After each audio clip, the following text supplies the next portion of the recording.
So this is my pleasure. Again, thank you so much for having me here, esteemed guests, ladies and gentlemen. Good afternoon, everyone. I think over the course of today, you have already heard about some stuff on using the AI or the cutting edge solutions for smarter governance. And my focus in this presentation is on a very practical question on how the digital transformation and increasingly the artificial intelligence can help to actually execute the policies effectively. We will share a few principles on AI adoption in the public finance and then briefly illustrate them using the Georgia's experience on using the on implementation of the AI and using the AI in the Treasury transaction processing, and also my colleague Charles will continue with the cash forecasting part. So next slide, first slide, please, Charles. Thank you so much. So very simple but important point here.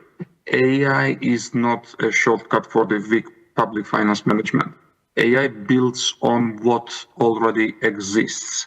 If the foundations are weak, then AI will simply amplify these weaknesses further.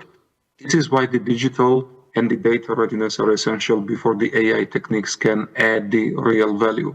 And also in practice, the main challenge is in transition, because moving from the basic to advanced data-driven risk-based processes, it requires the institutional maturity and not just the software. And finally, the transparency, explainability, the accountability, these are the particularly critical in the public finance, because in the PFM, the trust and the credibility matter as much as the efficiency itself. Next slide, please. Thank you. Before talking about the AI, the few words on the institutional and the system context in which we applied it. In Georgian Treasury, we have the centralized Treasury transaction processing system. This means that the budget execution, the payments, accounting, and the cash management, it happens using the consolidated system without the fragmentation. And it also enables the comprehensive coverage, standardized processes, and also the complete digital record of the government financial transactions and the high quality data. That's the super important prerequisite for further deployment of the AI solutions. And this level of maturity is exactly what allowed us to later move to more automation, risk-based controls, and eventually the AI support decision-making.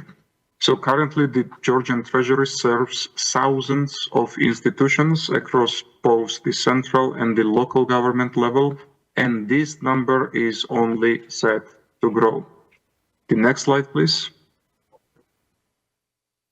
Oh, I see animations are not working properly here, right? Okay, well, anyway, I will explain verbally. So speaking about the system, Georgian IFMIS covers the core functions and auxiliary functions. Ultimately, our IFMIS serves as an effective communication hub between the stakeholders.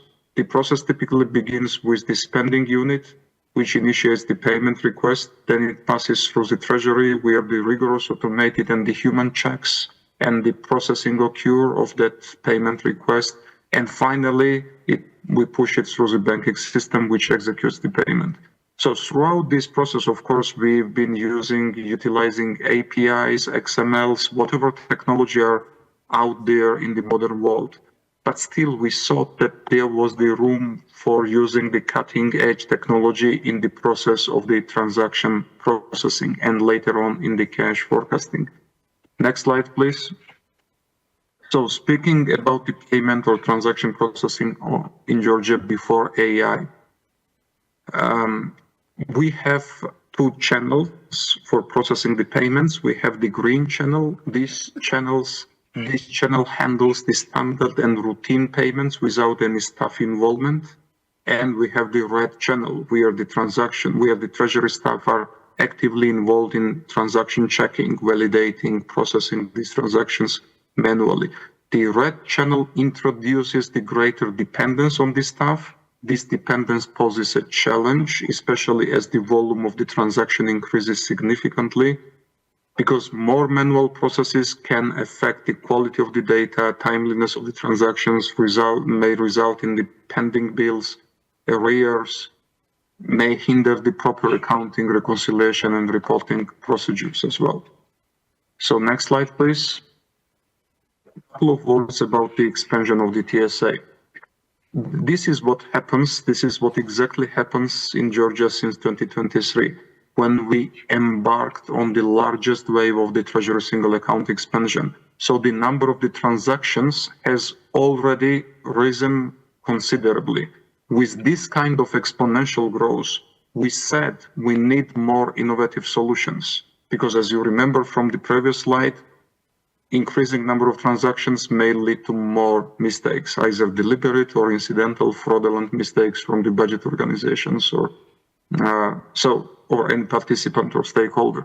So we said we need something more innovative beyond the traditional approaches, because hiring additional staff to manage this growth is not feasible. And even if you do hire, you can never foresee every possible error or fraud scenario in the new transaction in advance. There could be hundreds or thousands of potential IT rules, the need of the IT rules in the system, and the traditional system based on the standard programming languages, they rely on the pre-programmed codes and the rules, which makes it difficult to adopt in the real time to new threats, to anomalies and so on. The next slide, please. Kind of a funny picture there. So it has served for me as an inspiration for AI in our IFMIS architecture. What I mean is that the concept of the luggage screening, right, at the airports, as we all know, when we travel, we check in the luggage, our luggage goes through the standard scanning or screening process. But if something suspicious is detected, then the luggage is rerouted for additional, more thorough scanning to the inspector. So we said, why not to apply the same principle to the transaction processing in the Treasury? We said all transactions should go through the green channel, checked by the super scanner or the AI model.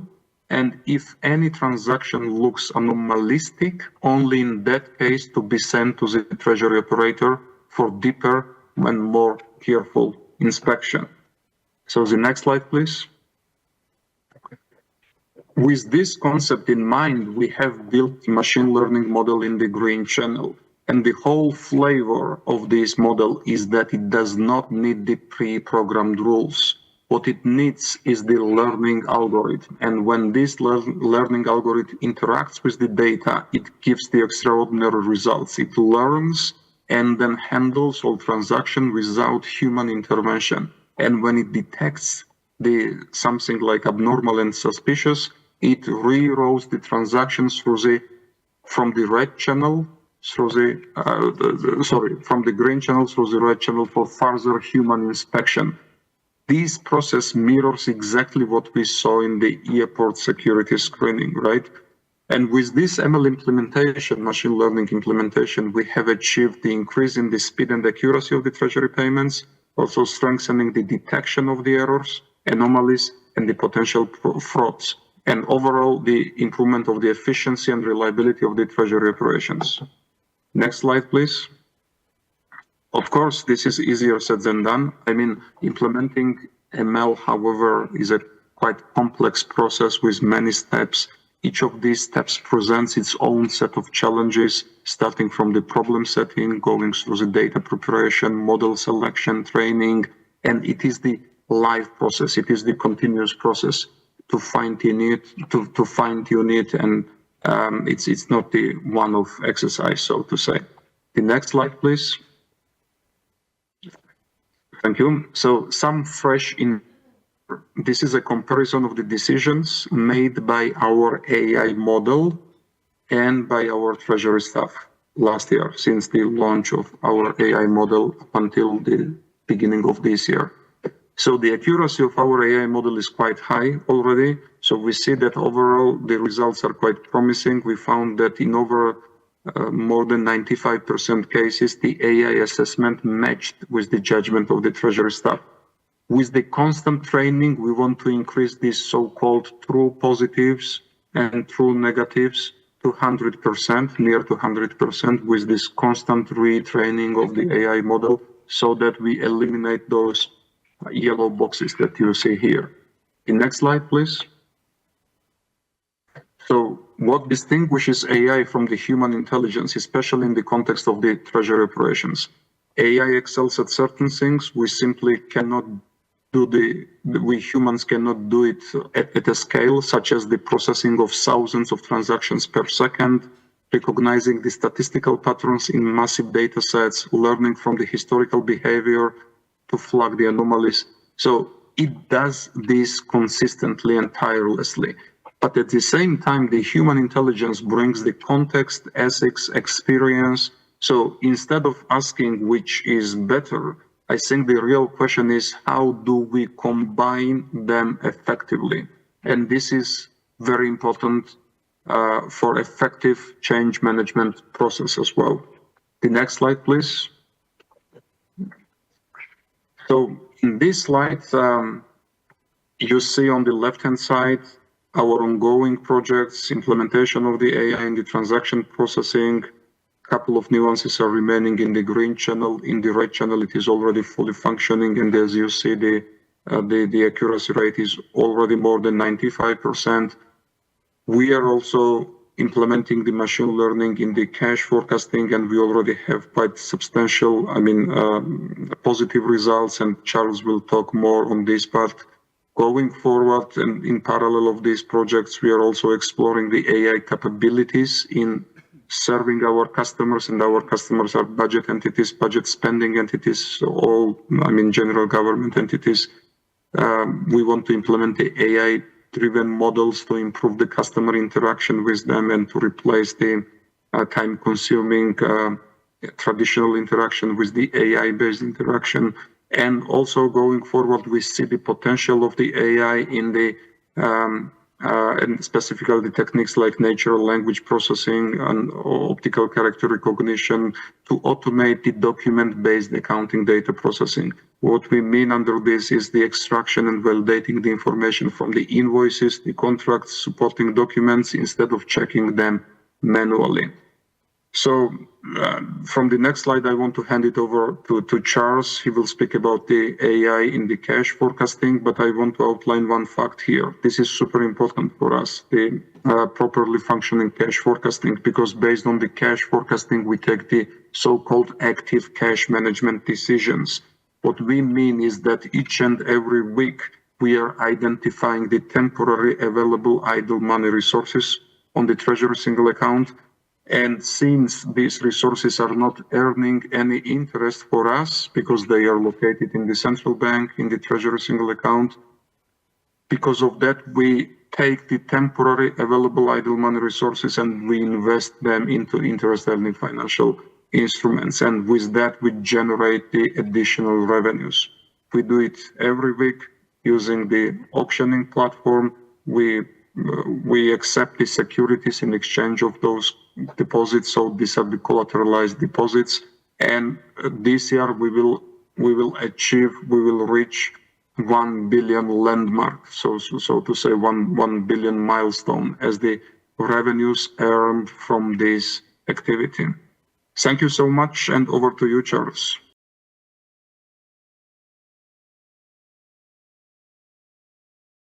I'm going to continue with the presentation. First of all, I would like to thank the organizer for the invitation to this high-level conference on this really essential and important topic, which is how AI can contribute or increase the efficiency of the Treasury Department. I'm going to focus on the objective of our engagement as a World Bank for the cash flow forecasting. And the idea was to improve the accuracy and speed of cash forecasting using AI as a decision support tool for the Treasury Department. Another objective was to reduce manual and error-prone data preparation steps, to enable transparent experimentation with multiple forecasting approaches that I'm going to explain in the next slides. Another objective was to build internal capacity within the National Treasury of Georgia, because this engagement was not only about the implementation, the technical implementation, it also was about capacity building and knowledge transfer. And finally, assess the feasibility and scalability of the approach to broader adoption within the Treasury Department and maybe beyond within the Ministry of Finance. We prepared a roadmap together with the Treasury Department, with Davit, which is the head and a great supporter of this initiative.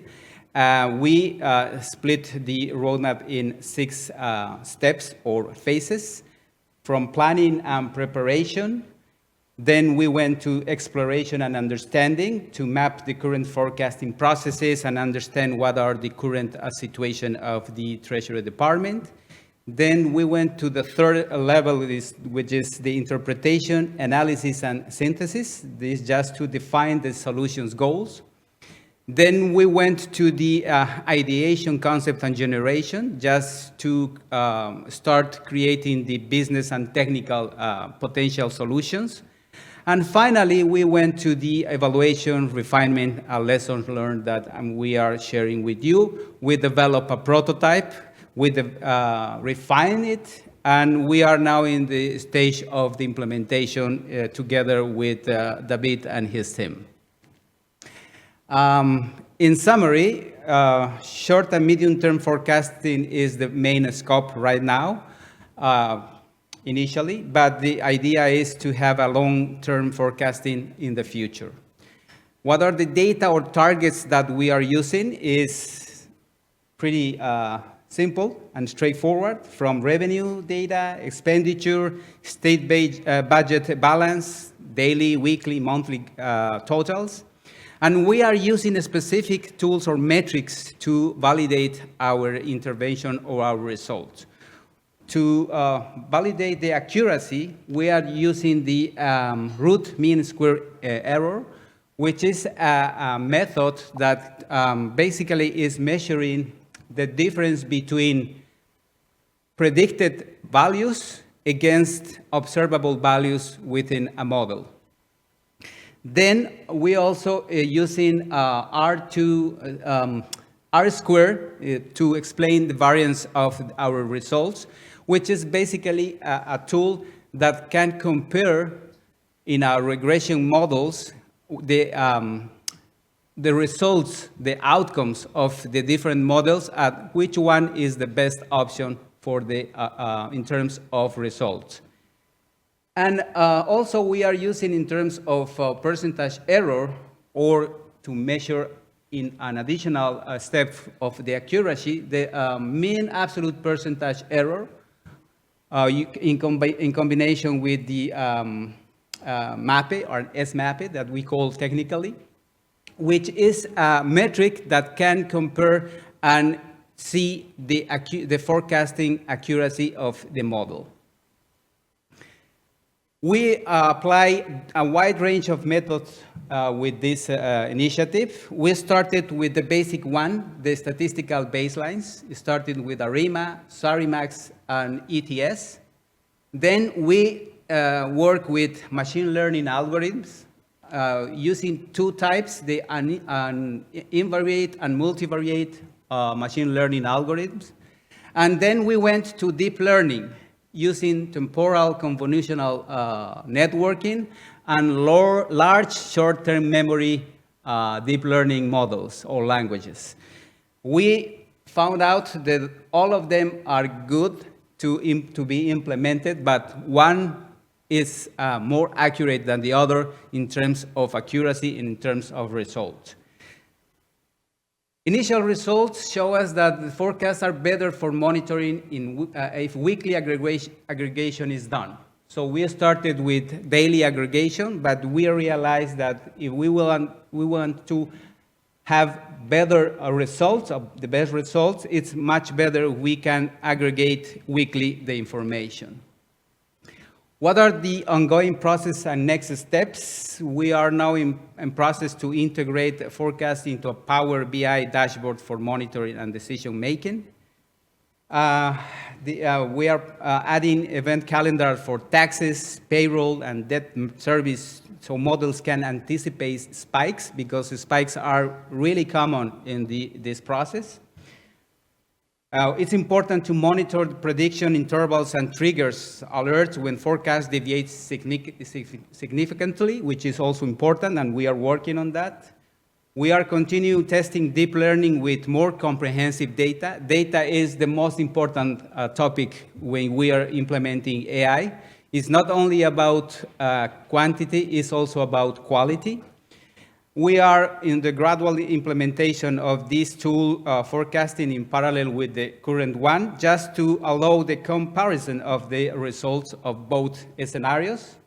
And also in the future, it will be important to include macroeconomic indicators or other contextual variables that can enhance the robustness and relevance of the forecast. I'm going to stop here because I don't have more time. Thank you so much for your participation. Happy to start. Thank you so much.